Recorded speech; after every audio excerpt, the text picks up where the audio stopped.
La paracha qu'on va lire cette semaine, Bezrat Hashem, juste avant Shavuot, vraiment à la veille de Shavuot, ça va être la parachat Bamidbar. Et vous savez bien que le fait qu'on lise une paracha ou une autre chaque semaine, ce n'est pas le fruit du hasard, tout a été réfléchi, tout a été voulu. Et Chachamim nous enseigne que les deux parachiotes qui précèdent la fête de Shavuot, elles ont été voulues. Il y a 2 semaines, nous lisions la paracha de Bechukotai, la semaine dernière. Cette semaine, nous allons lire Bamidbar. Et ensuite, on va arriver de plein pied dans Shavuot. Question. Pourquoi il faut absolument que Bechukotai, ça tombe avant Shavuot? Et la réponse, elle est très connue, j'imagine que vous la connaissez. C'est une Gemara qui s'interroge et qui dit comment ça se fait que les malédictions de la parachat Bechukotai et que les malédictions de la parachat Kitavo ont toutes les deux été dites avant une fête.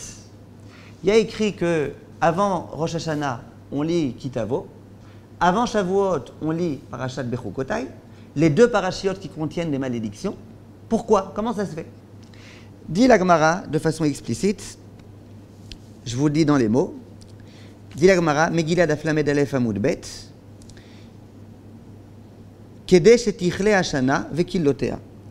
pour que l'année se termine avec ces malédictions. Bientôt Rosh Hashanah arrive, et on aimerait d'abord lire toutes les malédictions, comme ça on en finit avec les malédictions, et après on peut Bezrat Hashem commencer une nouvelle année. Pareil pour Bechukotai. On lit Bechukotai, on finit l'année avec ces malédictions, et puis on entre de plein pied dans Shavuot. Je ne vous vois pas bien, mais je pense que vous êtes en train de froncer les sourcils. Et vous êtes en train de vous dire, mais quel rapport? Rosh Hashanah, c'est Rosh Hashanah. Shavuot, c'est pas Rosh Hashanah.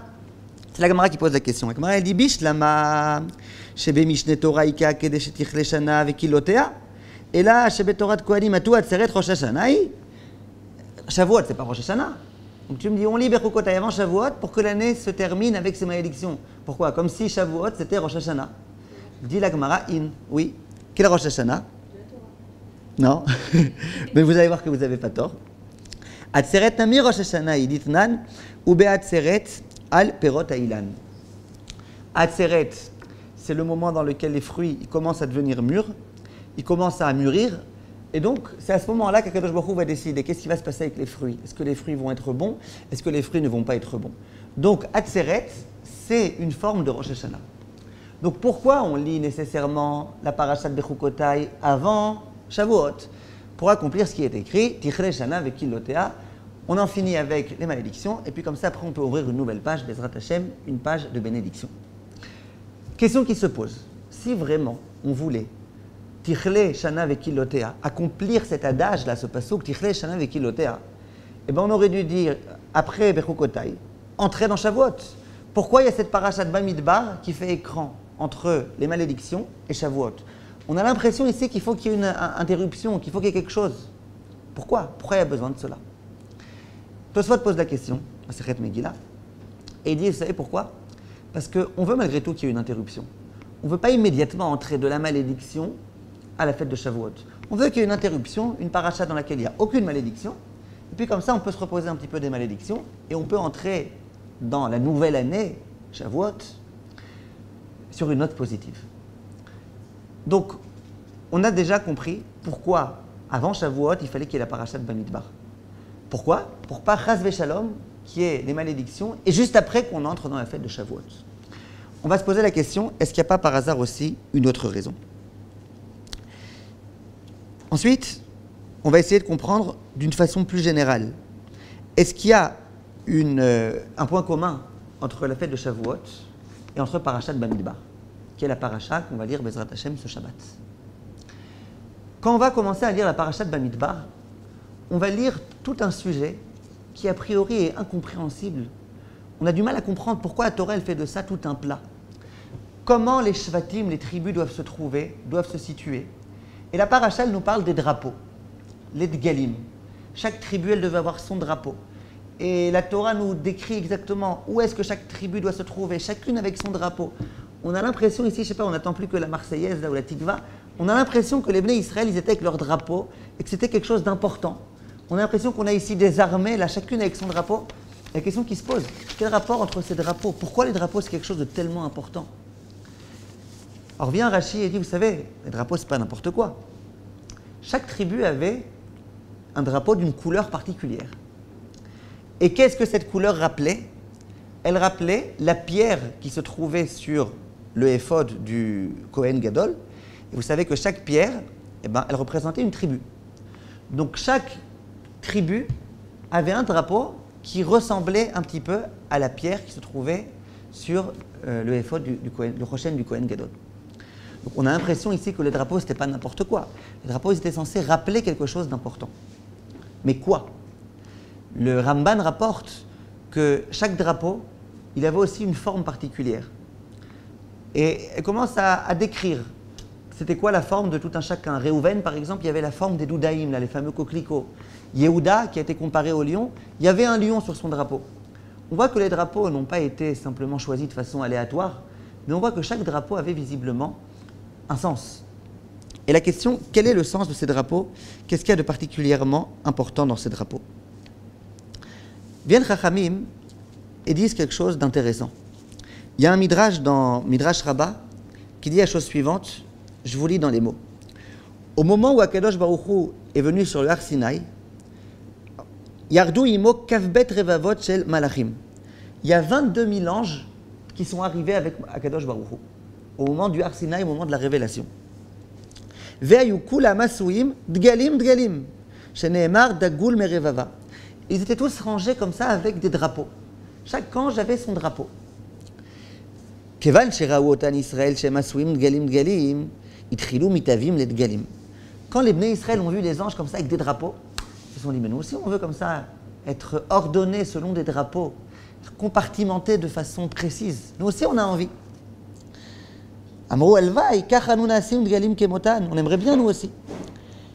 Et après le Midrash il dit, Amar lehem Akadosh Baruch Hu, Hashem leur a dit, Manit avitem, la sot galim, qu'est-ce que vous voulez? Vous voulez des drapeaux? C'est ça que vous demandez? Chayechem shani memale mishalotechem. J'accepte. J'accepte à vous aussi de vous donner des drapeaux. Miyad odia Akadosh Baruch Hu otam l'Israël v'amar le Moshe lechase otam dgalim k'mo shenitavu. Donc Hashem dit à Moshe Rabbeinu, écoute, si ce qu'ils veulent c'est des drapeaux, eh bien on va leur faire plaisir, on va leur donner des drapeaux. Donc d'où les drapeaux sont provenus d'une envie de la part du peuple juif de ressembler aux anges. Les anges, eux, ils sont venus avec des drapeaux comme ça, en faisant beaucoup de bruit. Et bien nous aussi, à Israël, on veut être avec des drapeaux. Hachem dit, si vraiment vous voulez des drapeaux, j'accepte. C'est quoi ces drapeaux? Comment ça se fait qu'ils aient tellement voulu des drapeaux? Je ne sais pas vous, j'imagine que si je vous dis, vous pouvez me demander quelque chose, je vous le donne, vous me demanderez tout sauf un drapeau. Et puis si un jour Akadosh Baruch Hu vous dit, voilà, ce que tu veux, quel rapport avec des drapeaux? Qu'est-ce qu'on voulait tellement des drapeaux? En dehors de ça, il y a écrit dans le Midrash Tanchuma cette fois-ci, le Midrash il dit la chose suivante. Au moment où Akadosh Baruch Hu a voulu donner des drapeaux aux tribus, et dire voilà comment chaque tribu doit être située par rapport au Beth Amikdash, au Mishkan, à ce moment-là, il y a écrit que Moshe Rabbeinu s'est inquiété. Il a dit à Kadosh Baruch Hu, mais non Hachem, ils vont se disputer. Lui il va vouloir tel drapeau, lui va vouloir tel drapeau, lui va vouloir être au nord, lui au sud, lui à l'ouest, lui à l'est. Si tu lui dis à lui qu'il doit être à l'est, il voudra être à l'ouest. Si tu lui dis à l'ouest, il voudra être à l'est. Bref, ils vont se disputer. Les gens, c'est très important pour eux leur place. Alors tu vas maintenant commencer à mettre du balagal, c'est pas bien. C'est pour ça qu'Akadosh Baruch Hu lui a dit En tzrichim lecha badavar hazeh. Moshe, ne te mêle pas. On n'a pas besoin de toi pour mettre de l'ordre ici, on n'a pas besoin de Ganenet. Pourquoi? Shemeatzmam yodim et mikumam, be'od shemasar lahem Yaakov aviem, keshe nesa'uhu mimitzraim. Il dit au moment où Yaakov allait mourir, et au moment où on devait prendre son corps et l'amener de Mitzraïm en Eretz Israël, à ce moment-là, Yaakov a dit au Béni Israël, voilà comment vous devrez vous trouver autour de moi. Et écrit dans le Passouk, Vayasu banavlo kasher tzivam, Yehuda ve'Issachar u'Zvulun mina mizrach, Reuven ve'Shimon ve'Gad mina darom. Ils avaient un ordre très précis. Donc dit Moshe Rabbeinu à Kadosh Baruch Hu, de quoi tu t'inquiètes? Qui commencent à se disputer? Mais non, ils sont déjà habitués au fait qu'il y a un ordre. Et c'est quoi cet ordre-là? C'est l'ordre. Yaakov Avinu, il leur a déjà donné un ordre, il leur a déjà indiqué un ordre. Il leur a déjà dit que quand on fait des choses importantes, il faut être selon un emplacement très précis. Donc t'inquiète pas, ils ne se disputeront pas. Et à nouveau, ce qui va nous intéresser, c'est de comprendre quelle est ici la nature du dialogue. Pourquoi Moshe Rabbeinu s'est inquiété? C'est quoi la réponse que Akadosh Baruch Hu va donner à Moshe Rabbeinu? Et c'est un sujet qui est a priori extrêmement intéressant. J'ai entendu du Rav Blickstein, il a donné une explication très jolie, je voulais partager avec vous. C'est quoi exactement un ange? Un ange, c'est un être qui a une mission très particulière, très précise. Chachamim nous enseigne que Akadosh Baruch Hu donne une mission à un ange. Ça n'existe pas un ange qui a deux missions à jouer sur Terre. Quand il y a un ange auquel on donne une mission, c'est cette mission et voilà. C'est la raison pour laquelle d'ailleurs, lorsque les anges sont venus auprès de Avraham Avinu, l'un était censé lui annoncer la bonne nouvelle, l'autre était censé le guérir, etc. Eh bien, il y a trois anges qui sont venus. On n'aurait pas pu envisager qu'il y ait un seul ange qui soit capable de jouer les trois rôles. Non. Chaque ange a une mission à jouer. Lorsque les anges sont descendus avec Akadosh Baruch Hu pour donner la Torah au Ham Israël, à ce moment-là, les anges ont vu quelque chose, les Bnei Israël ont vu quelque chose de très particulier. Ils ont vu, il y a 22 000 anges, il y a 22 000 drapeaux. C'est quoi l'emblème du drapeau? C'est quoi le rôle du drapeau? Le drapeau, c'est l'identité. Chacun a une identité différente. Moi, je suis français. Moi, je suis israélien. Moi, j'ai un rôle à jouer dans ma vie. Quand les Bnei Israël ont vu que les anges avaient chacun un autre drapeau, ils ont compris, les anges, ils ont tout un chacun un rôle particulier à jouer et un rôle qui leur est personnel, qui leur est singulier. Chaque ange a son rôle à jouer. Et à ce moment-là, les Bnei Israël, ils se sont dit, nous aussi, on aimerait. Nous aussi, on aimerait ne pas être fondus dans la foule, ne pas devoir jouer des rôles qui ne sont pas les nôtres, pouvoir connaître tout un chacun c'est quoi notre rôle. On aimerait servir à Kadosh Baruch Hu avec notre particularité. Et c'est la raison pour laquelle on aimerait avoir, nous aussi, des Dgalim. Chacun a ses traits de caractère, chacun a ses qualités, chacun a ses défauts. Et vous remarquerez, il y a des gens qui sont plus intelligents que d'autres. Il y a des gens qui sont plus idiots que d'autres. Il y a des gens qui sont plus généreux que d'autres de façon naturelle, d'autres qui sont plus radins. Il y a tout type de personnes sur Terre, tout type de comportements qui peuvent exister sur Terre. Et chacun a été créé à sa façon. Le problème qu'on a souvent, c'est qu'on essaye d'imiter. Moi, j'aimerais imiter tel rave, lui, il aimerait imiter tel chanteur. Et puis, quand on imite l'autre, déjà, on ne joue pas notre rôle. Déjà, on n'est pas dans notre élément. On est complètement à côté. On ne peut pas se réaliser de cette façon-là. Les anges ont chacun un rôle, chacun son apparence, chacun son visage, chacun son drapeau. Ils sont différents. Et bien, le Ham Israël, il a aussi chacun un visage différent. Il a chacun un trait de caractère différent. Et ce qu'il a exprimé à ce moment-là à Kadosh Baruch Hu, on aimerait, à Kadosh Baruch Hu, s'il te plaît, que tout nous indique à tout un chacun quel doit être notre rôle à jouer. Qu'on soit capable d'accomplir notre mission sur Terre de la façon la meilleure. Et c'est la raison pour laquelle le Ham Israël a demandé à ce moment-là à Kadosh Baruch Hu d'avoir des Dgalim. Nous aussi, on aimerait savoir qu'est-ce qu'on est, quelle est notre identité exactement. Tel chevet, telle tribu, c'est quoi exactement le rôle qu'on a à jouer? Pourquoi le Ham Israël a demandé ça au moment où ils ont reçu la Torah? Parce qu'au moment où ils ont reçu la Torah, ils ont compris un petit peu l'intensité du travail qui allait leur attendre. Ils ont compris que la Torah, ce n'est pas n'importe quoi. La Torah, c'est énorme, c'est gigantesque. La Torah, c'est le programme d'une vie. Donc ils ont compris que la Torah, ça ne peut pas se vivre comme ça, avec amateurisme. La Torah, ce n'est pas quelque chose qu'on accomplit de temps en temps et puis voilà. La Torah, ça doit être notre vie. La Torah, elle doit se situer au centre de notre cœur. Donc, pour pouvoir jouer ce rôle qui est d'être un homme de Torah, une femme de Torah, pour véhiculer la Torah, il faut absolument qu'on ait chacun sa particularité et que chacun puisse vivre la Torah à sa façon, par rapport à ses qualités, par rapport à ses défauts, par rapport à sa façon d'être. C'est la raison pour laquelle le Ham Israël a demandé à Kadosh Baruch Hu, on aimerait bien avoir des Dgalim. Que se passe-t-il à ce moment-là? Akadosh Baruch Hu dit, Moshe Rabbeinu dit à Akadosh Baruch Hu, d'accord, il va y avoir des Dgalim, mais or finalement ils risquent de se disputer les uns les autres. Hachem dit non, t'as rien compris. Le Ham Israël ne se disputera pas. Qu'est-ce qui fait souvent qu'on se dispute? C'est qu'on aimerait chacun faire la même chose, chacun faire le même job, chacun influencer dans le monde de la même façon. Mais si les Bnei Israël sont conscients que chacun a son rôle à jouer, l'un, son rôle à jouer, c'est d'être riche, d'avoir beaucoup d'argent et de distribuer tout son argent à la tzedaka. L'autre, son rôle à jouer, c'est d'être pauvre et de devoir mendier et de devoir, dans la difficulté, servir à Kadosh Baruch Hu malgré tout. Personne ne sera jaloux l'un de l'autre. L'un, son but, c'est d'être un grand Baal Chesed. Voilà pourquoi Hachem l'a donné qu'un grand cœur. Il n'est pas très intelligent, mais au moins ce qu'il fait, il le fait bien. L'autre, son rôle, c'est d'être un grand Talmid Chacham. Hachem lui a donné une très bonne mémoire. Pourquoi tu veux que le Baal Chesed soit jaloux de l'autre? Chacun doit avoir son rôle à jouer. Si je suis conscient que j'ai mon rôle à jouer et qu'Hachem m'a donné les instruments qu'il me faudra pour pouvoir le jouer de la façon la plus parfaite possible, eh bien, il n'y a plus place à la jalousie. Et ça a dit à Kadosh Baruch Hu, à Moshe Rabbeinu, c'est Yaakov qui nous l'a enseigné. Au moment où Yaakov allait mourir, il y a tous ces enfants qui se trouvent autour de lui. Que fait Yaakov Avinu? On se sera attendu à ce moment-là à ce qu'il les bénisse. Ils sont sur le point de mourir. C'est un moment de vérité. Que va faire à ce moment-là Kadosh Baruch Hu? Au lieu de les bénir, il va commencer à leur faire des remontrances. Toi, pourquoi tu t'es comporté comme ci? Toi, pourquoi tu t'es comporté comme ça? C'est le moment de faire des remontrances. Un jour, on avait fait tout un cours dans lequel on avait expliqué que oui, c'était justement le moment.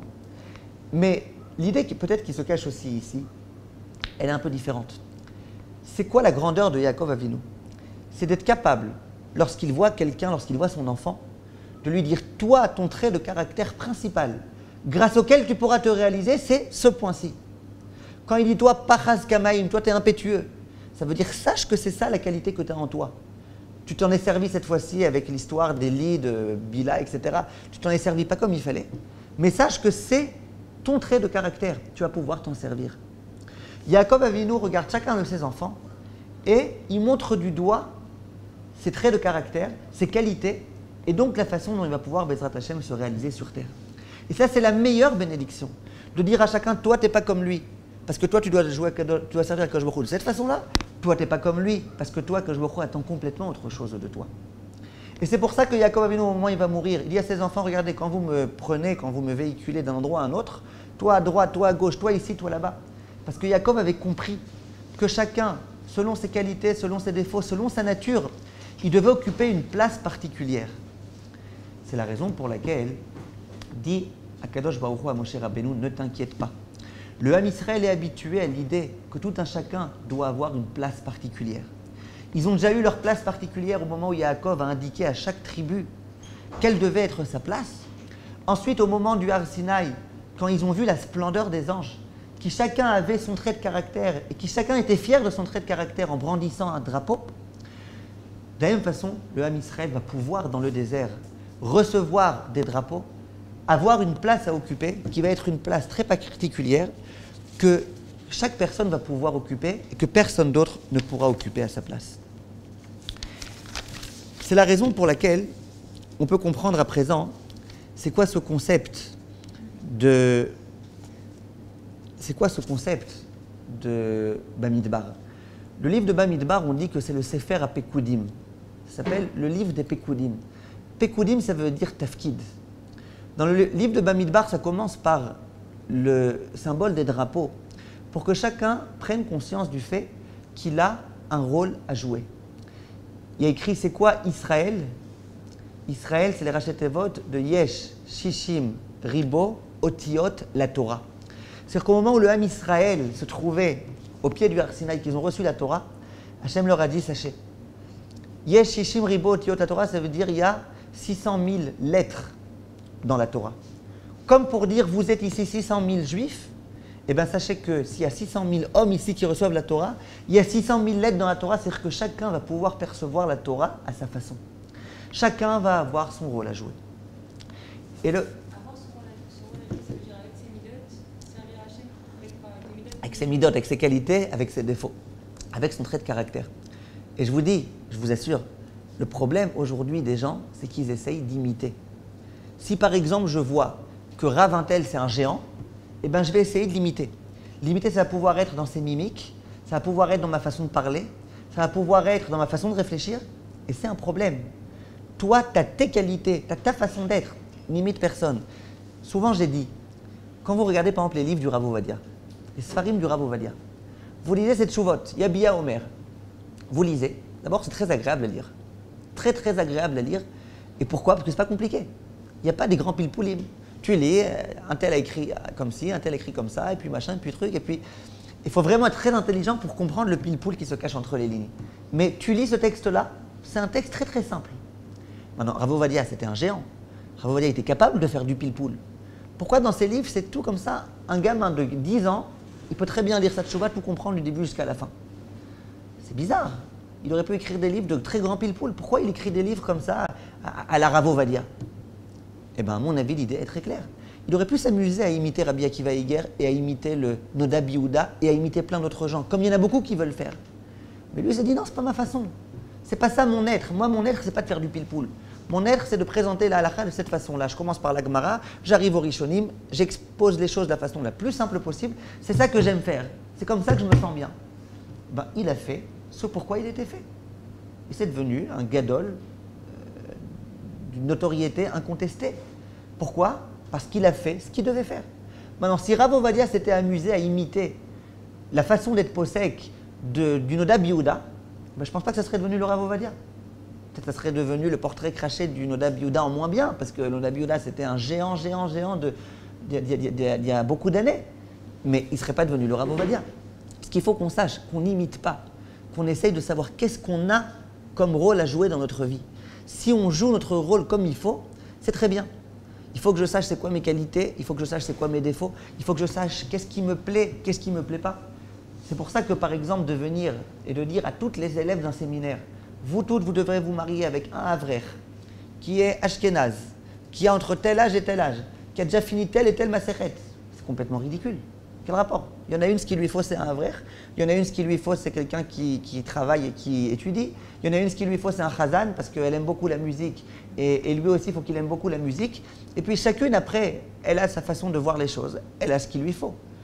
Qu'on soit tous des photocopies de quelqu'un, non, c'est bichal pas vrai. Et quand un parent va éduquer ses enfants, qu'il n'ait pas l'idiotie de vouloir tous qu'ils deviennent la même chose. Tous exactement pareil, tous à la même yeshiva, tous dans le même Talmud Torah, tous je leur donne autant de coups pour les éduquer, tous avec la même rigidité. C'est pas vrai. Chaque enfant, c'est un monde. Keshem sheparsoufehem shonim, il y a écrit dans Chazal. De la même façon que les visages sont différents, de la même façon l'intériorité est différente, de la même façon la perception des choses est différente. Vous pouvez entendre un cours de Torah, vous êtes ici plusieurs, chacune va le comprendre à sa façon. Et le plus intéressant, c'est qu'aucune d'entre vous ne l'aura compris exactement comme moi j'ai voulu le dire. Et ce qui est encore plus intéressant, c'est que je suis sûr que vous toutes, vous le comprendrez avec beaucoup plus de profondeur que ce que moi-même je l'ai dit. Et c'est très possible. Pourquoi? Parce que vous êtes différentes de moi. Donc moi j'expose une idée, vous la comprenez à votre façon, avec votre vécu, avec votre intelligence. Et puis de cette façon-là, vous pouvez énormément avancer. Donc ça c'est l'idée que Chachamim nous enseigne. Il faut qu'on sache, d'une part, ça revalorise tout un chacun. Qu'on sache, avec notre petitesse quelquefois, avec notre fainéantise quelquefois, avec notre radinerie quelquefois, eh ben, on a un rôle à jouer. Ça nous revalorise.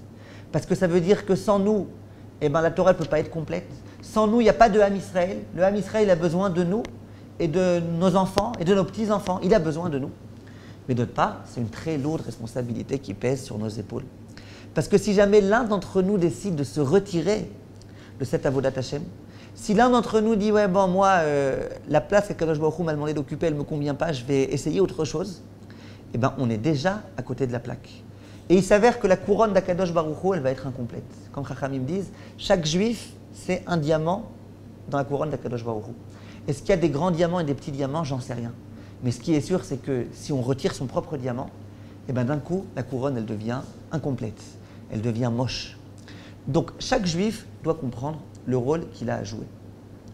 Et c'est ça le Inyan des Dgalim. C'est pour ça que les Dgalim, c'est quelque chose de tellement important. Et si on se pose la question, comment ça se fait que la paracha de Bamidbar, qui symbolise toute cette chose-là, elle vient justement avant Shavuot? C'est pas simplement parce qu'il fallait qu'il y ait une interruption entre Bechukotai et Shavuot, entre les malédictions et Shavuot. C'est que cette paracha, elle est porteuse d'une leçon extrêmement importante et urgente pour Shavuot.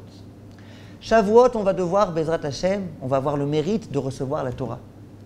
On ne peut pas recevoir la Torah si on n'est pas prêt à la recevoir. Et on ne peut pas être prêt à la recevoir si on n'est pas conscient que nous-mêmes, avec notre identité, eh ben, on est capable, on est un réceptacle aptes à recevoir la Torah. Ce qu'on nous rentre toujours dans la tête, c'est que ouais, regarde, avec tes défauts, avec tes problèmes, avec tes machins, peut-être dans 250 ans et 50 Gilgulim, tu seras apte à recevoir la Torah. Si on aborde le jour de Shavuot de cette façon-là, on n'a aucune chance. On peut aborder Shavuot si on sait que nous tous, avec toutes nos qualités, tous nos défauts, avec nos avérotes d'hier, avec nos mitzvot de demain, eh ben, on est apte à recevoir la Torah, à notre façon, avec notre approche de la Torah. Et ça, c'est quelque chose d'extrêmement important et urgent. Si un jour l'une d'entre vous écoute un rave et qu'elle a adoré son cours, et que l'autre a été endormie, et qu'elle a dit « moi, j'ai pas aimé », il n'y a rien de grave. Ça ne veut pas dire que l'une, elle aime la Torah, l'autre, elle n'aime pas.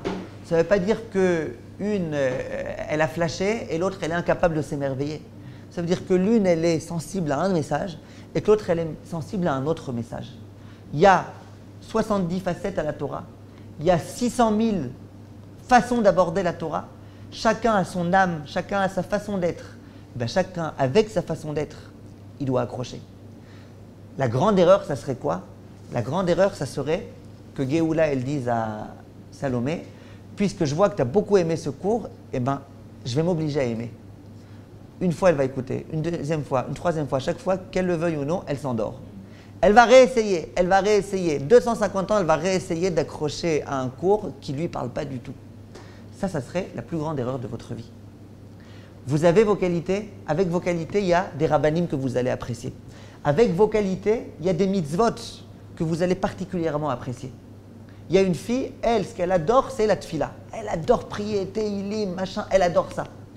Il y a une autre, elle a horreur de prier. Alors elle le fait parce que c'est obligé, mais elle a horreur de ça. Alors, celle qui aime prier, eh ben, qu'elle s'investisse à fond dans la tfila. Celle qui n'aime pas prier, qu'elle fasse le minimum exigé de la part d'une bat Israël dans la tfila. Par contre, celle qui n'aime pas prier mais qui aime le chesed, qu'elle arrête de se battre sans arrêt contre elle pour aimer la tfila. T'aimes pas la tfila, t'aimes pas. Tu fais le minimum, essaye d'aimer ce que tu fais, renforce-toi un petit peu et puis voilà. Par contre, le chesed, ça, c'est ta tasse de thé. Et bien dedans, investis-toi à fond. Parce que c'est ta part dans la Torah. Il y a une Gemara qui dit que chaque rave, il se vante, entre guillemets, d'une certaine mitzvah à laquelle il accordait une grande importance. Il y en a un qui dit depuis le jour Miyom Omdi al Dati, depuis le jour où j'ai commencé à être conscient de l'importance de la Torah, eh ben j'ai fait attention à telle mitzvah. L'autre il dit ben moi c'était telle mitzvah. Il y en a un il dit moi je prenais Shabbat un peu plus tôt. L'autre il disait moi ma mitzvah c'était ça. Et puis, vous avez l'impression que ces rabbanim-là, ils n'accomplissaient qu'une mitzvah. L'un, toute la semaine, il faisait ce qu'il voulait, juste vendredi, il prenait Shabbat 10 minutes plus tôt. C'est sûr que c'est faux. Des rabbanim de la Gemara, des rabbanim de cette ampleur.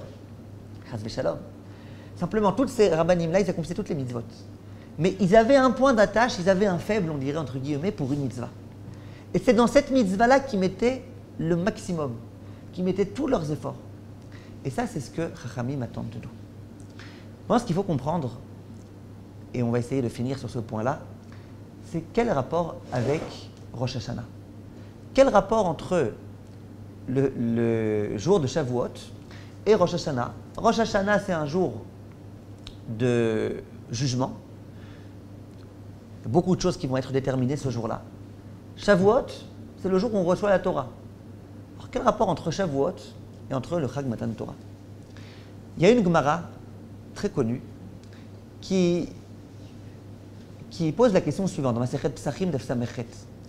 La Gemara, elle dit, écrit dans un pasouk, Atzeret Tiyeh Lachem, que la fête de Shavuot, elle est pour vous. C'est qui vous? Vous les hommes. Et il y a un autre pasouk dans lequel il est écrit, non, Atzeret Lachem. La fête de Atzeret, elle est faite pour Akadosh Baruch Hu. Alors, Chachamim, il s'interroge, il dit, il faut décider. Il faut faire la fête pour Akadosh Baruch Hu, sous-entendu Torah Tfila, Torah Tfila, Torah Tfila. Ou alors, il faut faire lachem pour vous. Il faut kiffer, il faut bien manger, il faut bien boire, etc.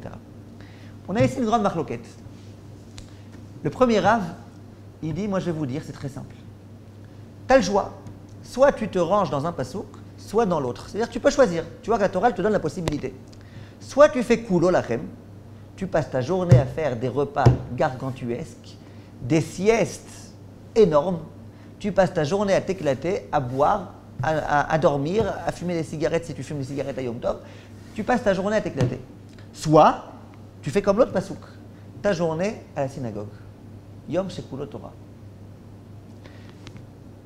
Le deuxième Rav, il dit pourquoi tu es tellement kitsoni? Pourquoi tu es tellement comme ça et tu vas aux extrêmes? Tu es extrémiste, toi, ou l'un ou l'autre, ou tu t'éclates toute la journée, ou toute la journée tu. Pourquoi tu es tellement extrémiste? Non, tu n'as qu'à faire le compromis entre les deux psukim. Ce jour-là, tu le divises. Chetzio Lachem, Chetzio Lachem. La moitié, effectivement, du temps, tu la consacres au Beth Midrash, tu la consacres au Beth Knesset. Et l'autre moitié, eh ben, tu manges, tu bois, tu fais des bonnes choses. Voilà ce que Chachamim enseigne. Donc, oula. Ah, faire Elin des Rabbanimot, tu peux pas, parce que le premier Rav, il te dit c'est ou l'un ou l'autre. D'après le premier Rav, c'est ou l'un ou l'autre. D'après l'autre Rav, tu fais les deux et comme ça, tu t'acquittes de tout. Vient la Gemara et dit attention, attention. Toute cette marloquette-là qui oppose Rabbi Eliezer et Rabbi Yoshua, c'est concernant la fête de Pessah, concernant la fête de Sukkot. Mais à Shavuot, Ba'inan Nami Lachem. C'est-à-dire que le premier Rav qui disait que si tu veux, tu peux passer ta journée au Beth Midrash pendant Yom Tov, ça c'est pas vrai pendant Shavuot. Shavuot, tu es obligé de te trouver aussi dans ta salle à manger et à boire. A priori, on aurait dit l'inverse. On aurait dit à Sukkot, il faut que tu manges. À Pessah, il faut que tu manges. Mais par contre, à Shavuot, c'est le jour où on a reçu la Torah. Eh ben, passe ta journée, tu lis la Torah. Tu veux montrer que la Torah, elle te plaît, ben vas-y. Passe ta journée, tu lis la Torah. C'est comme les gens qui sont très sionistes et qui passent leur temps en Chutz La'aretz, qui ne font même pas d'efforts pour essayer de venir en Israël. Alors, si tu es sioniste, je sais pas, essaye de venir en Israël. Et après, on reproche aux anti-sionistes qui sont en Israël d'être anti-sionistes. Mais je sais pas, au moins ils sont en Israël. Alors là, c'est un petit peu la même chose. Là, on dit au Ham Israël, si vous aimez la Torah, vous êtes obligé, le jour du matin de Torah, de ne pas étudier, ou en tous les cas, de passer une bonne partie de votre journée à manger et à boire. Pourquoi? Dit la Gemara, mais c'est pas compliqué. Yom Shenitna Bo Torah l'Israël, c'est le jour où la Torah a été donnée. Et alors, Rachid dit, il faut bien montrer que ce jour-là, on est heureux d'avoir reçu la Torah. Il y a beaucoup d'explications qu'on pourrait donner sur cette Gemara. Je sais que souvent vous me faites des surprises la veillée de Shavuot, certains d'entre vous vont à la source. Si c'est le cas cette année, vous entendrez d'autres explications à cette Gemara. Mais, soyez les bienvenus. Mais en tous les cas, l'une des idées qui ressort de cette Gemara, sans l'approfondir énormément, c'est quoi? C'est quoi l'une des idées qui ressort d'ici? C'est que le jour de Shavuot, c'est un jour de fête. C'est un jour dans lequel il faut s'éclater. Pour bien montrer qu'on a reçu la Torah, il faut s'éclater. En tout cas, il faut s'éclater, tu vois bien. Il faut manger, il faut boire, etc. Or, c'est quoi? C'est un jour de jugement ou c'est un jour dans lequel on doit montrer qu'on est heureux, on est joyeux, on a reçu la Torah, tout est très bien? Comment on conçoit ce jour exactement? Dit le Shla HaKadosh, eh bien, c'est pas compliqué. Ce jour-là, c'est un jour de jugement et c'est un jour de joie. On est joyeux d'avoir reçu la Torah. On est joyeux d'avoir mérité d'être le Am Hashem, le peuple d'Akadosh Baruch Hu. Mais d'autre part, on est un peu inquiet. On est un peu inquiet de quoi? Du fait que c'est un jour de jugement. C'est un jugement de quoi? Dit le Shla HaKadosh, des perot ha'ilan. Les arbres, les fruits des arbres. C'est quoi les fruits des arbres? Dit le Shla, je vous lis dans les mots. Veda, sache. Ki kmo sheberosh Hashana, ratza HaKadosh Baruch Hu le'ashgiach ve'lidrosh maaseh ha'adam. De la même façon qu'à Rosh Hashanah, HaKadosh Baruch Hu analyse les actes des hommes. Ken ratza beyom matan Torah. De la même façon, HaKadosh Baruch Hu, le jour du matin de Torah, il a voulu. Qu'est-ce qu'il a voulu? Le'ashgiach ve'ladun al perot ilanot ha'olam. Il a voulu juger les fruits des arbres. Ou perot ha'ilan, c'est quoi les fruits des arbres? Eman neshamot, c'est les âmes du juif, c'est les fruits de l'arbre. Qui a Adam et Tzasadeh, l'homme c'est un arbre. Et le fruit de l'arbre c'est quoi? C'est ses actes. Al shebitlu atzfam min haTorah vehu omram al perot ha'ilan shelo ushlemu karaoui. Donc ce jour-là, HaKadosh Baruch Hu, il va nous juger. Combien on a honoré la Torah? Combien on a accompli la Torah? Combien on a étudié la Torah? Donc ce jour-là, c'est un jour qui recèle en lui les doubles dimensions. D'une part, on est heureux parce que c'est le jour où on a reçu la Torah. Il y a un rave, Masechet Pesachim me raconte qu'il y a un rave qui était hyper heureux le jour de Shavuot.